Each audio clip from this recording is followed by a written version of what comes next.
যশোরের যশ খেজুরের রস নানান রঙে মনকে রঙিন করতে কার না মন চায়। তাই তো চলে এলাম যশোর জেলার সেই বিখ্যাত গদখালিতে আপনাদেরকে নিয়ে, যেখানে 7 রঙের ফুল বাগানে কাজ করে মালি এবং মালিনীর বেশে হাজারো কৃষক কৃষানি। আসুন গদখালি সম্পর্কে নিজে জানি এবং আপনাদের সকলকে জানানোর চেষ্টা করি।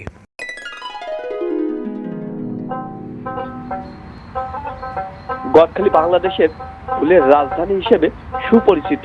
যশোর জেলা শহর থেকে বেনাপোলের দিকে 18 কিলোমিটার এগোলেই গদখালি বাজার। গদখালিতে আসা ফুলগুলো যশোর থেকে 25 কিলোমিটার দূরে ঝিকরগাছা ও শার্শা থানার 90টি গ্রামে প্রায় 4000 বিঘা জমিতে চাষ করা হয়। ঝিকরগাছা ও শার্শা থানার গ্রামগুলোর রাস্তার দুই পাশে বিস্তৃত জমিতে লাল, নীল, হলুদ, বেগুনি আর সাদা রঙের ফুলের সমাহার দেখে মন্ত্রমুগ্ধের মতো তাকিয়ে থাকতে হয়। এছাড়া ফুলের সুঘ্রাণ, মৌমাছির গুনগুন, রঙিন প্রজাপতির ডানায় ভর করে এখানে আসে চিরন্তর সুন্দরের বার্তা। দিগন্ত জোড়া জমিতে চাষ করা হয় রজনীগন্ধা, গোলাপ, গ্লাডিওলাস আর গাঁদা ফুল। সেখান থেকে ফুল সংগ্রহ করে ভ্যান, অটোরিকশায় গদখালি বাজারে নিয়ে আসা হয়। গদখালি থেকে ঢাকা সহ দেশের বিভিন্ন প্রান্তে পৌঁছে দেওয়া হয় ফুলের রাজধানীর সৌরভ। গদখালি যাওয়ার সব থেকে ভালো সময়